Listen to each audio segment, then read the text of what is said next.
Welcome to Broad Eye, the podcast that explores knowledge gaps in ophthalmology and eye care. Hello, everyone, and welcome to another episode of the Broad Eye podcast. My name is Sean Maloney, and today I am welcoming back Dr. Stephen McIntosh. Steve, welcome back. Thank you, Dr. Sean. Dr. Sean. You can just call me Sean. We go way back. So today we're going to be talking about AMD, or age-related macular degeneration. We're going to try give this, a good run here, but maybe call it a 50,000-foot view. We won't dive too deep into the weeds, but just so that the people listening to this, whether they be clinicians or patients or other members of the low vision community, hopefully everybody can take something away from this. So I was hoping to start off with you giving an explanation briefly of what AMD is. So if you have a patient that you have to explain to this patient that they have AMD, how would you do that? How would you explain it? And maybe if you touch on the various stages of the disease as well, if you can take that and run with it a little bit. Sure. Yeah, I agree. This is a really complex and a disease that's not quite fully understood at this point in time, to say the least. So without a 2-hour presentation and a PowerPoint behind me, I'll kind of just, like you said, give a sort of a cursory overview of it. Now, in terms of in the clinic, if I'm diagnosing somebody for the first time with age-related macular degeneration, or AMD, we can just call it AMD, I'll usually get out the eyeball model and show them the anatomy and kind of go, with the name of this disease, it's pretty self-explanatory. If you look at the etymology of it, age-related macular degeneration. So the first thing that comes to mind is age-related. I usually don't want to say this is a disease that is caused by your age. People usually don't like to hear that off the bat about any. Same applies for presbyopia when you need bifocals. Yeah, always try and say that in a light way. Say it's wear and tear over the years, or wear and tear over time at the back of the eye due to oxidative damage. That's not that your body can't keep up with, or that the retina can't keep up with at the location of the macula. Now, what's the macula? Well, the macula is the spot at the back of the retina, or the back of the eye at the retina, that corresponds with central vision. There's a lot of photoreceptors packed in there and a lot of pigments called carotenoids also packed in there that work kind of as a natural sunscreen. So we know that there's damage at this area, or there's aging, or maybe premature or advanced aging at this area of the eye, which corresponds to central vision. So if there's degeneration of that area, it causes problems with the central vision. Central vision is what we use to recognize faces, to read. Now there's different stages. Usually when you're diagnosing or when someone presents with the first signs of macular degeneration, it's usually the dry form. There's different stages of this disease, and doesn't always progress in a linear way.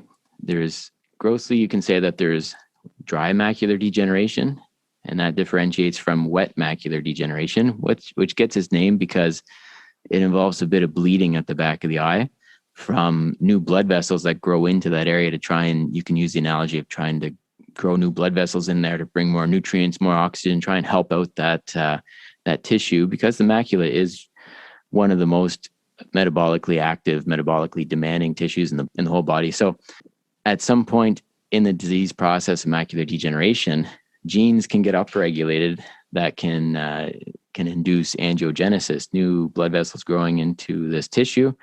Unfortunately, they leak, and if they do, then the retina becomes elevated and you have blood where there isn't supposed to be blood. It can block light and cause some major differences to the retinal architecture.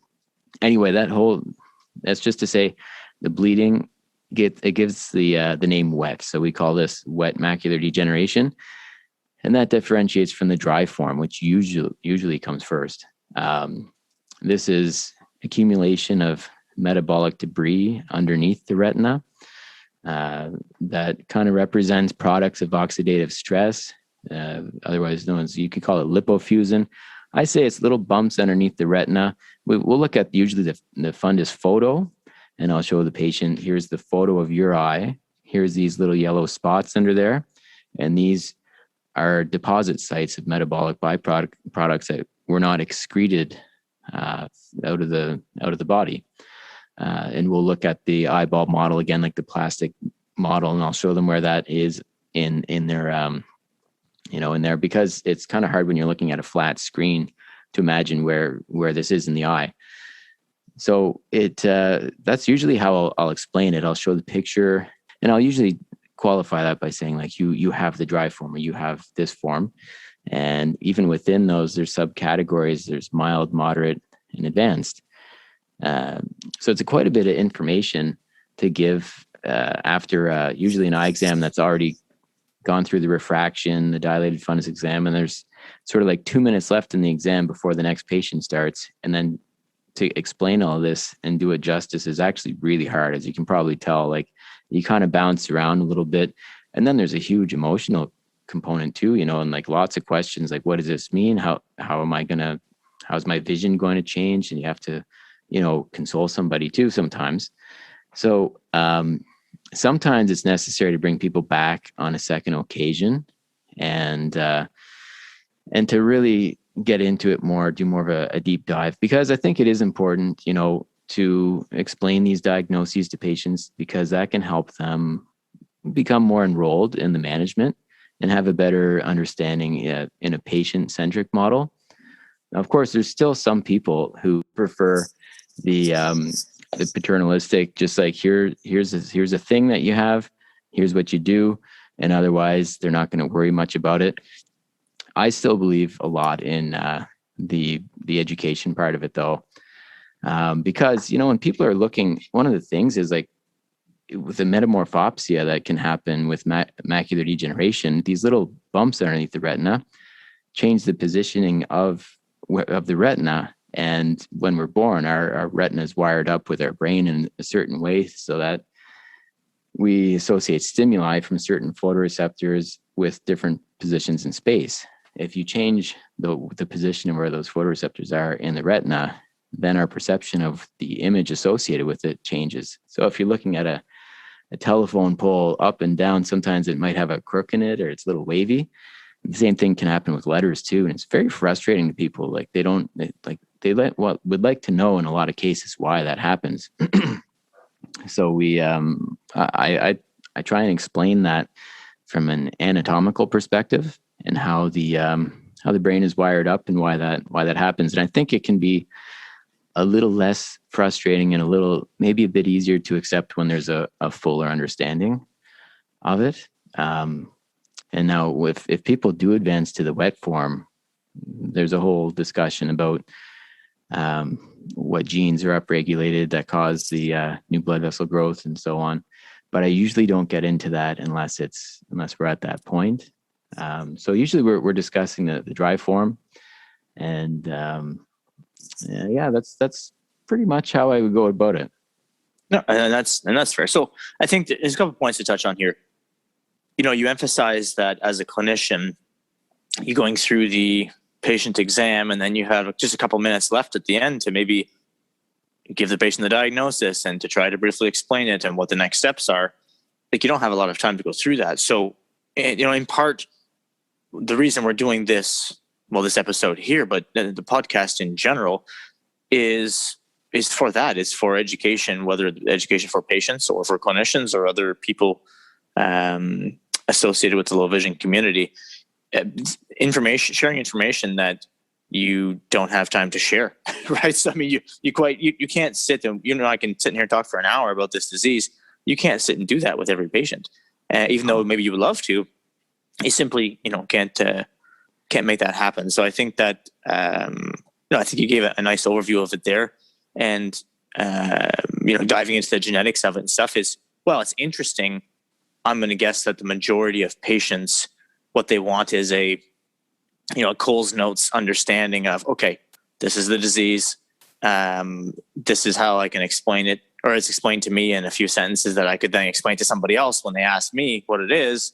And here's what the next steps are, right? And it's trying to get through to them with, some stories or analogies, because, you did this with the when we talked about dry eye back in an earlier episode and talking about the windshield wipers. And I think you put that in a way that patients can really grasp and understand. So I think that one of the challenges of clinicians is to try to do that with any diagnosis, right? So that a patient says, "Oh, okay, now I understand that it's," and I can speak from my perspective as a patient who has a degenerative retinal condition, that having an understanding of the disease makes you less afraid of it, right? And I think that's probably commonplace outside of ophthalmology as well. So I'm going on a bit of a tangent here too, but I just wanted to maybe touch on some of the risk factors. So what are some of the risk factors, whether they are within your control or not, or within the control of the patient or not, for developing AMD? And once somebody has been diagnosed with AMD, are those the same risk factors that are important in terms of the disease progression as well? Well, I'll give you my take on that. But I really like what you just said too, because I'm giving a Cole's Notes kind of version of it, and there are studies and lots of resources. And I think what you mentioned is great. Like, clinicians going through different avenues like this, like a podcast or YouTube and so on, explaining some different diseases, because, like we said, it takes quite a while to explain it all. And I like explaining. It's interesting, but even then, a lot of times you explain it and it's just impossible to retain all the information in the clinic too, because you're sitting there, you just received some new diagnosis and so many things are going through your mind. And then you have this guy in front of you talking away about lipofuscin, drusen, reactive oxygen species and blah, blah, blah. So I agree, like using analogies is great. And sometimes I'm hesitant because I don't want to sound like I don't know what I'm talking about. If I say there's little landfill sites underneath your retina, and they make bumps. You have to take supplements to help you excrete them faster, help decrease the rate at which they're growing, and sometimes it does work for a better explanation. But the thing is, all our patients are different too. And some people want the real scientific explanation. And some might be highly insulted if you gave them that kind of watered down version. But yeah, in terms of the question you just asked, so the risk factors, well, in general, the modifiable risk factors would be smoking or exposure to secondhand smoke, having obesity or experiencing obesity. So, and that might relate to a poor diet. And in those poor diets, there might be a lack of carotenoid type of pigments, which, like I said, accumulate at the macula and kind of act as a sunscreen and a sun barrier. And as we know, the sun ages our tissues big time. So wearing sunglasses, but also eating these pigments and helping to keep that supply of pigments up to par in the eye. Where do you get those pigments from? Just sorry to interject, but just what kind of foods would you get some of these pigments from? You get them from leafy green vegetables, from colorful fruit, berries.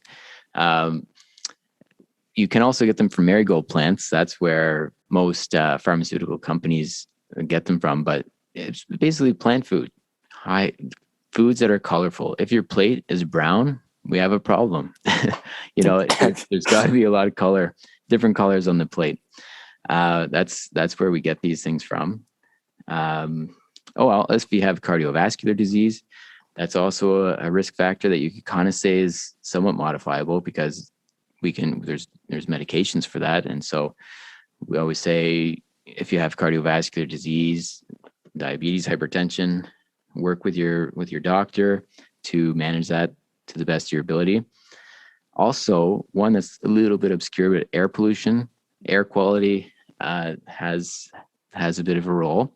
That is technically a modifiable risk factor. So if you live close to an area or a city with really bad air quality, a lot of toxicants in the air, that could increase one's risk of developing macular degeneration in the future. All of this it's not overnight. These are cumulative things. It's a toxicological concept of it's the dose that makes the poison, That's the governing law of pharmacology, toxicology, and it kind of applies here.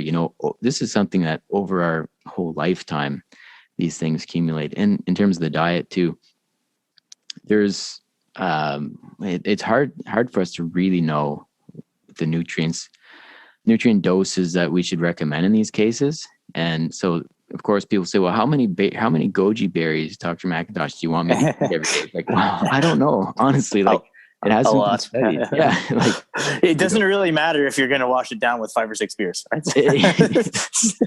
So those are yeah. So those are modifiable ones, and like I said, any nutrient can become toxic depending on the dose you take of it. So I don't want to say eat a ton of goji berries every day or whatever. But now non-modifiable ones, you asked, that's of course age. We can't really make our telomeres any longer yet. Being Caucasian, and there is some genetic component to it as well. Some genes that have been identified that are associated with a higher risk. And then you were wondering after diagnosis, risk factors after diagnosis. So obviously the non-modifiable ones, yes, you just keep getting older and your genes are not changing. So I'm assuming that after you've been diagnosed, it's a lot of these right. Okay. modifiable risk factors that would come into play as well, right?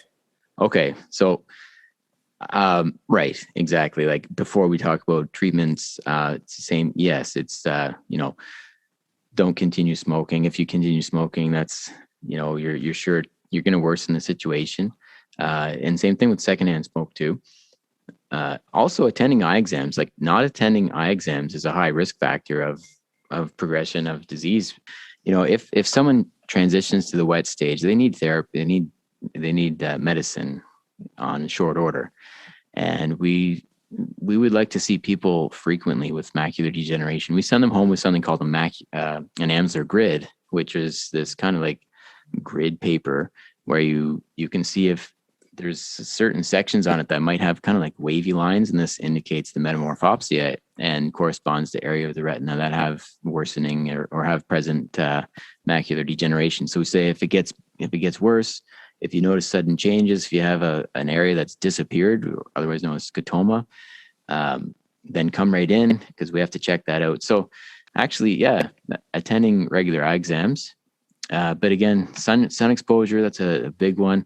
Good sunglasses with even a backside anti-glare. If you're using sunglasses that are kind of like flat front, like Wayfarers, a fair amount of sun can actually reflect off the back of the lens back into your eyeball. So if you have some sunglasses with a bit of wrap to them, or even the fit overs, the ones like my mom wears, so I love those ones. They're the best. They block the sun from the sides. They also block some wind, which kind of helps with dry eye in some cases too. So really protecting the eyes from the sun, even from the sides. I've got patients who, believe it or not, don't like to wear sunglasses because it makes them look, they think, oh, well, I don't want to look like I think I'm a movie star or something like that. I practice in a small community. And I guess that's a thing that the optical industry is so associated with, like kind of like retail and, style, but they're healthcare devices where it's for your health too. So don't be afraid to wear sunglasses pretty consistently. Yeah, so I think that's we're touching into some of the treatments and stuff there too, right? So there's a phrase that I've heard before that comes to mind when you're describing modifiable and non-modifiable risk factors, right? So we think, oh, I have a strong family history, I have the genes for it, whether it's macular degeneration or Alzheimer's or a number of age-related diseases, we'll call them. And it's that the genes load the gun, but the environment pulls the trigger, right? So you might start off with a bit of that, a poor hand, so to speak, but there are a lot of modifiable elements of your environment, whether it's diet, sleep. I wouldn't touch on sleep, but that's everything, right? It's every aspect of health, right? When you talk about sleep and diet and stress and and then the eyes in particular, protecting them from the sunlight and some of these things. For sure. Yeah. And then I think it's a common thread. I mean, among a lot of these age-related diseases, right? That the reason a lot of them are age-related is because it's an accumulation of damage over time, or a breakdown of the protective mechanisms over time, right? So, but Yeah, now exactly. you touched, You know, like like you said, like we come with a hand of cards, you know.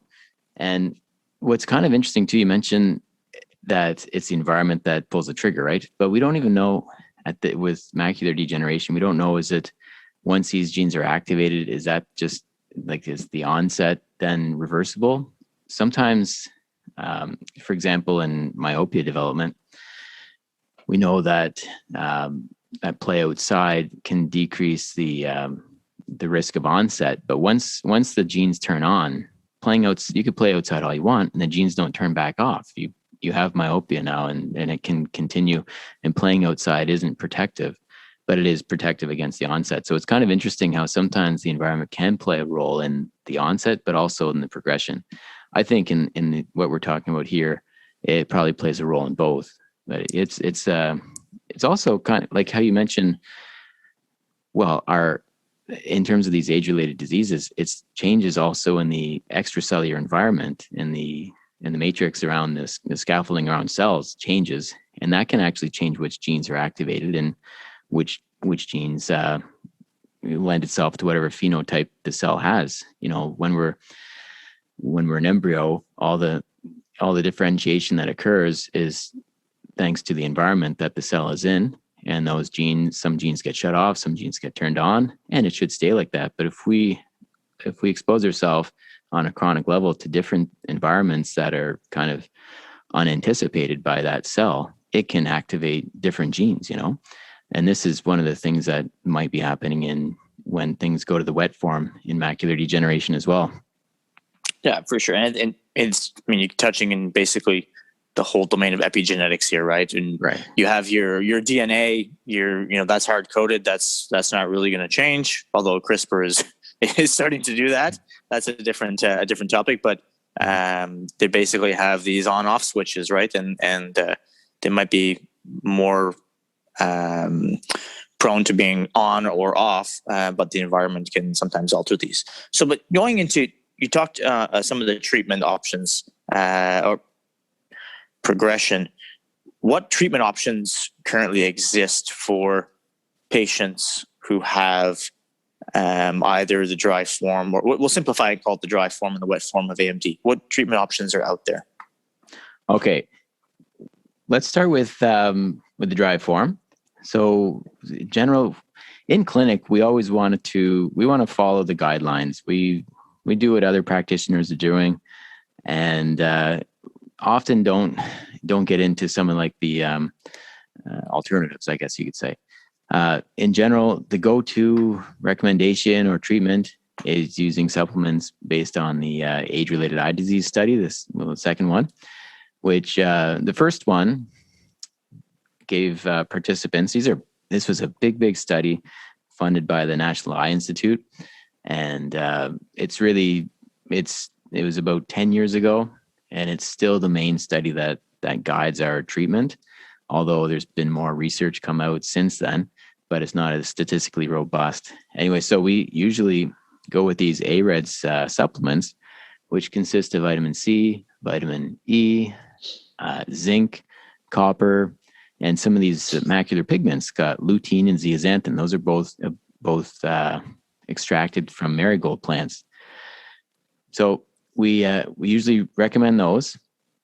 There's some indication that the concentration of zinc, which is 80 milligrams in these supplements, in this formula, might be a little bit high for some people because, of course, like we said, we're all different. Some people might have different tolerances and sensitivities to elements. And it turns out that there's something like 1 out of 5 people who does worse when you put them on these compared to a placebo, because they have a sensitivity to zinc. There's been also the AREDS second study also compared the effect of 25 milligrams zinc and 80 milligrams, and they found that it didn't have any big impact. So prescribing 80 milligrams zinc to people doesn't seem to be totally necessary, especially now that it's been found to not really do much more than 25 milligrams. And also it might be a higher risk for some people. So it's not really. What is a test? Sorry, I didn't mean to jump. I wonder if there's a test for that. Like that if you. There is. I don't know if you've heard of that. Is there? Yeah, it's for There testing is. your zinc sensitivity to know. Okay, hey, yeah, I'm in the 4 out of 5, so I'm good to go ahead and take this formulation. Or no, I'm in the 1 out of 5, so maybe I need a non-zinc formula. Yeah, exactly. Yeah, the test is VitaRisk. They also have another test called Macular Risk, which is more for family members to see if they're at risk of macular degeneration too, which debatable whether that's, maybe creating worry or not, because sometimes you can have the genes, but like we said, you might not get the disease. So I don't usually go with the Macular Risk one. And plus it's pretty expensive for family members to get done too. But I usually will do I'll talk about the VitaRisk one, because I don't want to be harming anyone, giving them a supplement that's actually going to make their condition worse. So yeah, there's, but if you look on the National Eye Institute website, they don't recommend doing this. It's a little bit of controversial subject matter, and it's a real rabbit hole actually going down the zinc path or zinc discussion. That could be a whole episode or several on its own. But I can to zinc or not to zinc, right? Yeah, exactly. But yeah, I offer it. Not everyone goes for it, but I usually advise people that they've that they have a 1 out of 5, 1 out of 6 ish kind of chance that it might make things worse. But in healthcare, we often studies are based on averages, of course, and it's getting the most bang for your buck. We're going to start with a therapy that's going to be effective on average. Now, the problem is I just don't know if the person sitting in my chair is average or not. Are they one of these 1 out of 6, 1 out of 5? I forget the exact percentage, but it's around 15 to 20%. So are they one of these people who's sensitive to zinc or not? And in terms of bioethics and healthcare philosophy, am I treating individuals or treating the average? The average is more statistically robust. Like on average, if I prescribe this medication, this study says it's going to decrease their progression by 25%. But this other smaller study that isn't part of like a meta-analysis or anything also suggests that that the zinc is the main player, causing some people to have a worse result. I'm just trying to play devil's advocate with this discussion, because there are some people who recommend this and some people who don't. I happen to be someone who does recommend it. Okay, so that's kind of like a real bit of a tangent with zinc and the AREDS medications or AREDS supplements. When people go to the pharmacy, by the way, too, there's other like formulas too. Debatable whether I don't really even know them all, but I would stick with the AREDS ones if that's what we're relying on the science, the evidence. There's there Vitalux and Preservision, but there are some others, like we said. If you happen to be one of the zinc sensitive people, there's others out that have a lower concentration of zinc. Also, there's other studies that show this new isomer of zeaxanthin, known as mesozeaxanthin, is super important, and these AREDS formulas don't have any mesozeaxanthin in it. There's other brands that do have it, but they're hard to come by. They're from smaller suppliers, and they're competing with the real big guys, which base their formula on this decade-old study again. So it's a space. It's kind of an evolving space, and most primary eye care clinicians will be pretty well versed and they'll have their recommendation. But from me, I would go with the lower zinc one and the triple carotenoid one with the lutein, zeaxanthin, and mesozeaxanthin. I would go with that one unless I've taken the VitaRisk test and I know that the higher zinc concentration is fine with me. If that's fine with me, I would go with the original formulation with the addition of mesozeaxanthin. There you go. All right. So there's a couple of things there. I like how you talked about, is the patient in your chair average? There's a book I read on that not long ago called The End of Average. And there's a story in that. Have you read that book? No, I haven't, but it's something that I think about a lot because, with more information, we can individualize treatments, right? There was a story in there about, I gotta try to remember it, but it was, it was a contest to try and find the average American woman, right? And they described, the average American woman was whatever, this BMI and this height and this whatever. And it was such a challenge to actually find the average American woman, right? Because it's, everybody's on whatever side of that average to make the average, but then, that average didn't really exist, right? It was just kind of a funny story, but the book was actually quite interesting. Okay, so let's talk about wet AMD then. So we've talked at length about treatment dry AMD, looking at that AREDS formulation. And I think it's also important to tell people, you might go to the pharmacy and you might see all kinds of other ocular health things and or formulations. This is I don't want to say it's a money-making space. AMD is quite prevalent among people over age 65, compared to other conditions, I guess. And the let's call it nutraceutical industry, I guess, is, to my understanding, is not that heavily regulated.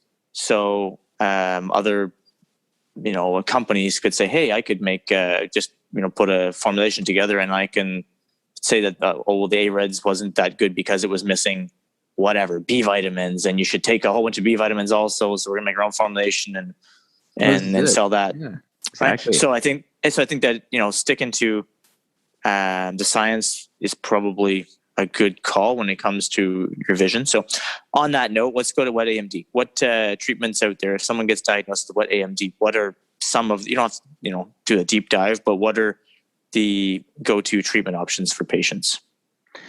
Well, yeah, basically, if we know that there's bleeding in the eye, there's probably new blood vessels growing in there and they're kind of fragile. They spring a few leaks and that makes the situation a lot worse. So we have to get rid of those. And luckily there is a way to do that. It's sometimes scary for patients to hear that you have to inject a drug into the eye. They think of a needle going at your eye and it's scary. And I usually try and, really, I don't even entertain that a whole lot because it's just, no, it's not that scary. And you have to do it. And you look up in that way and they, put the needle there and it's done. It's like getting a needle anytime. It's not fun, but you have to do it. But the purpose of injecting it in there is because it needs its mechanism of action is at the site of where this new blood vessel is growing from, originating usually from the choroid and then growing into the retina. And for whatever reason, either the retina's ability to suppress new blood vessel growth has been compromised, or just the damage to these cells from AMD has upregulated the genes to grow new blood vessels. So we can call this vascular endothelial growth factor, or VEGF, or this is the gene that it gets activated, causing the angiogenesis or neovascularization, we call it. In other parts of the body, this is probably a good thing. It must be, because otherwise we wouldn't have the genetic propensity to do it. In the eye, we kind of want things a bit avascular, especially at the macula, because you don't want new blood vessels at any time, even in front of your macula, because that's in your line of sight, and you'll see kind of like shadows in your vision if there's a blood vessel growing in front of your macula. At the macula, there's the blood supply diffuses from the choroid into the macula, and if we have these drusen in the way, it might inhibit oxygen diffusion, and then this VEGF gene, if it upregulates, it'll start producing mRNA that gather amino acids and creates a chemical cascade, which new blood vessels follow and grow into that area to bring more oxygen. It sounds like a good idea, like I said, in other tissues, but in the eye, they seem to always leak. So if there was a way to inject something in there that would kind of like turn the gene off, that would be great. I don't think we have that. I believe they all act by adhering as an antisense sequence to the mRNA.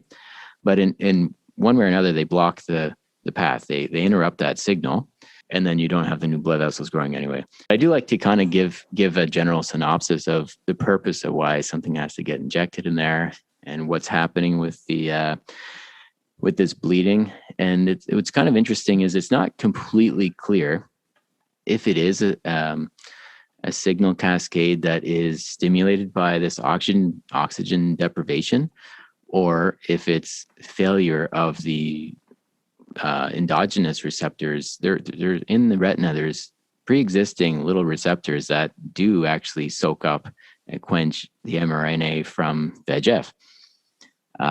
But maybe from the damage that's occurring in AMD that these receptors get compromised, damaged, and stop working.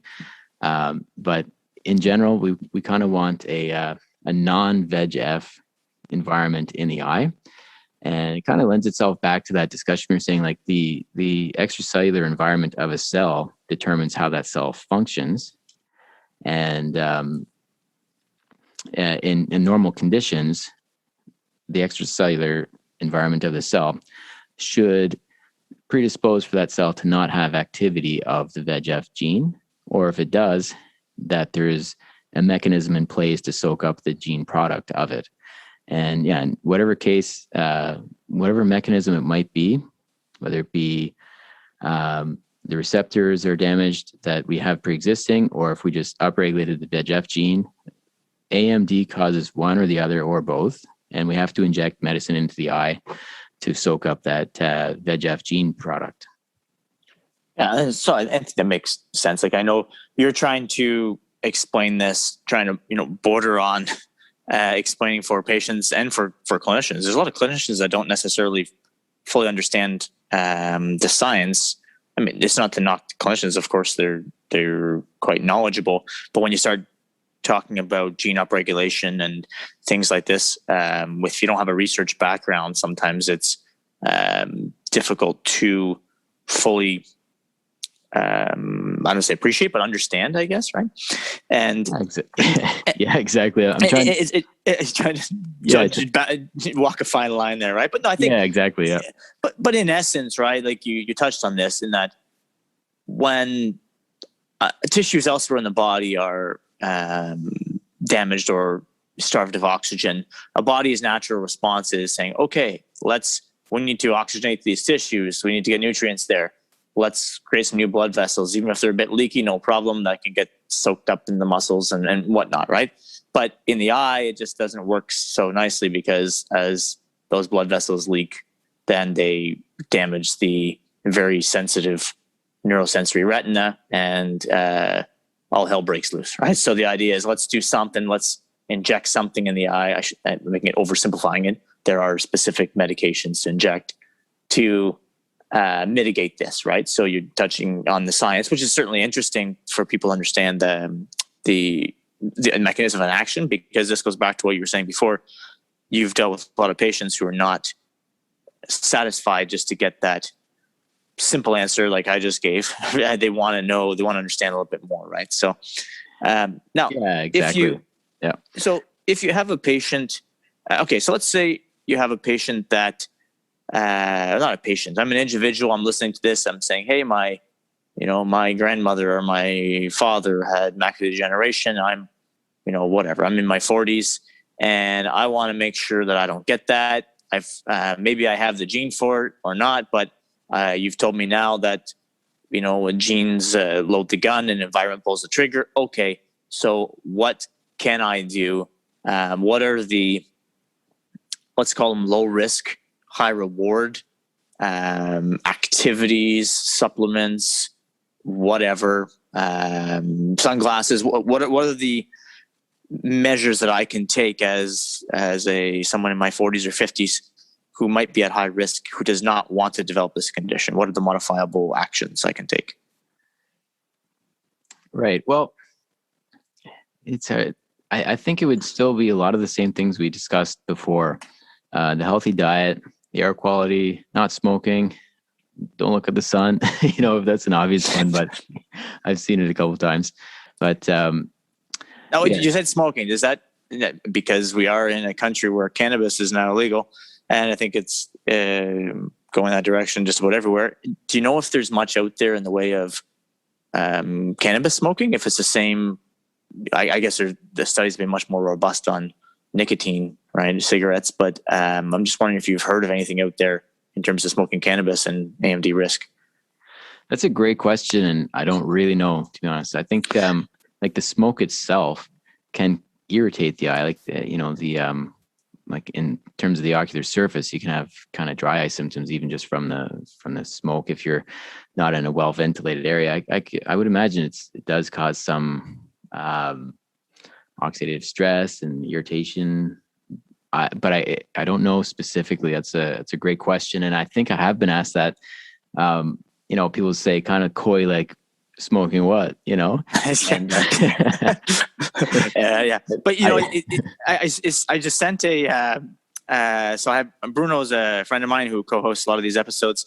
I actually sent him a link to a clinical trial I came across this morning for the condition I have called retinitis pigmentosa, and they're evaluating the effects of cannabis on I want to say it was on visual acuity. Don't quote me on that, but in people with retinitis pigmentosa, or how vision changes when under the influence of cannabis. So I don't know. Maybe there's something out there for AMD as well. But I digress. I'll let you get back to the science. Could be. Well, back to the science. I don't know if we can consider this back to the science for the next. I guess in this category we could say the blue light blocking lenses.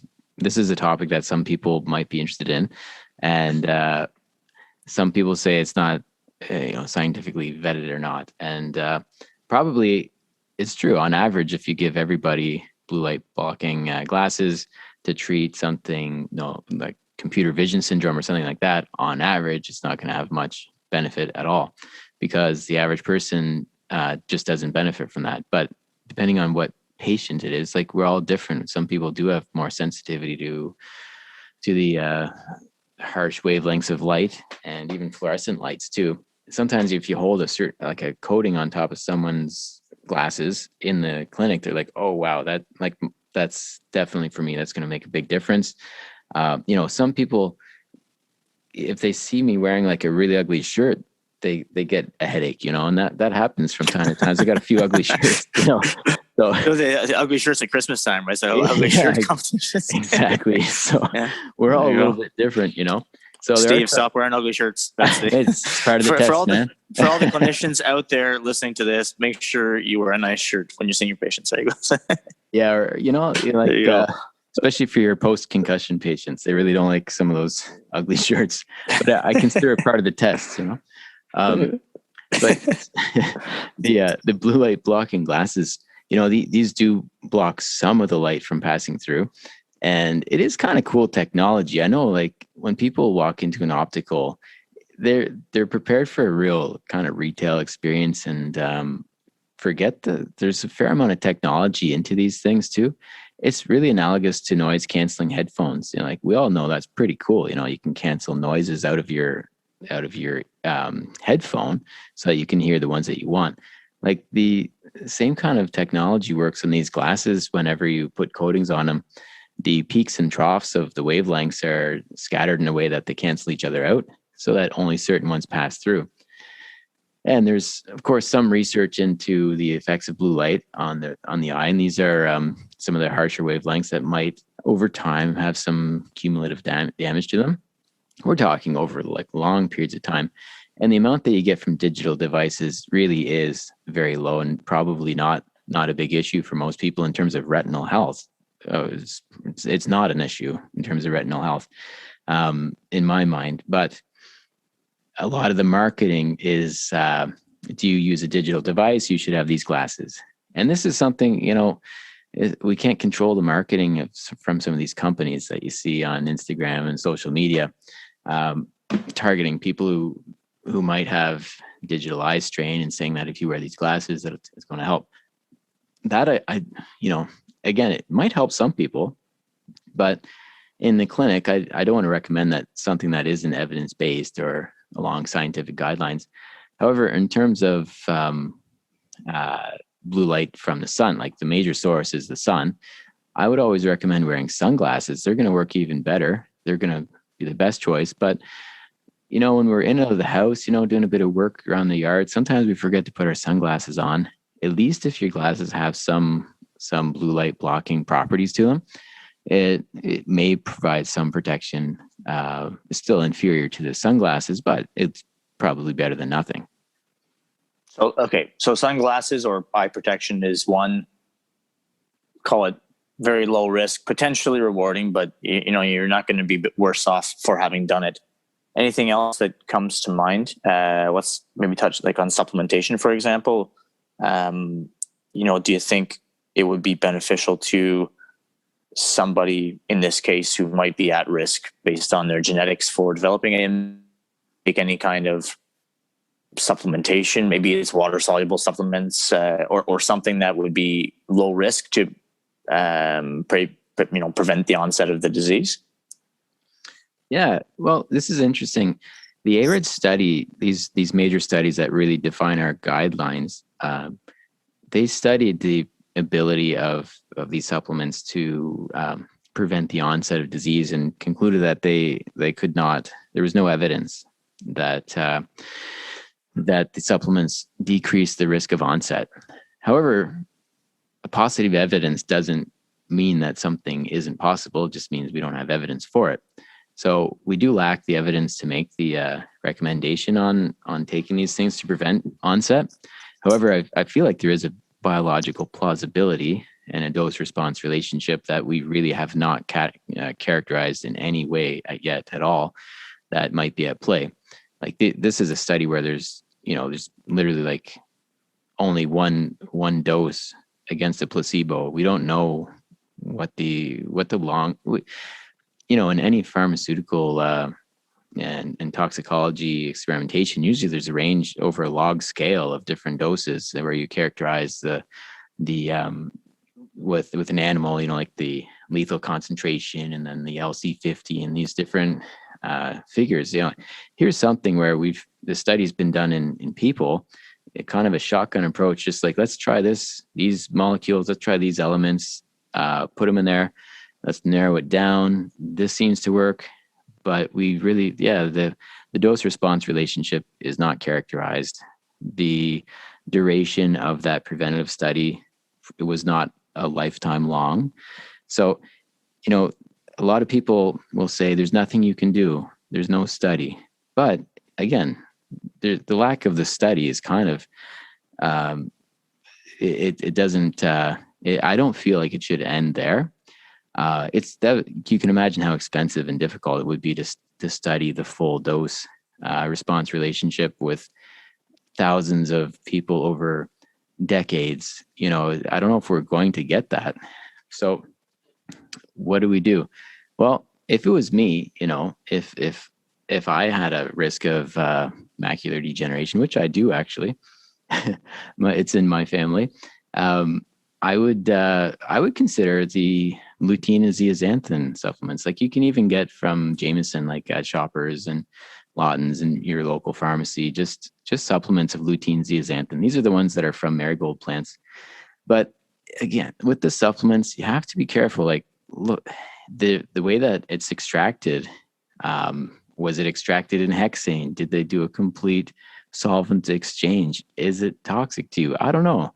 It's hard to recommend, even with fish oil. Fish oil, the ARED studies really didn't show that fish oil was that beneficial, but there's a good chance that omega-3 fish oil is beneficial. And we know it's good for other systems as well. But again, where is the omega-3 sourced from? Is it from big carnivorous fish that biomagnify toxins in the food chain, or is it from the little krill?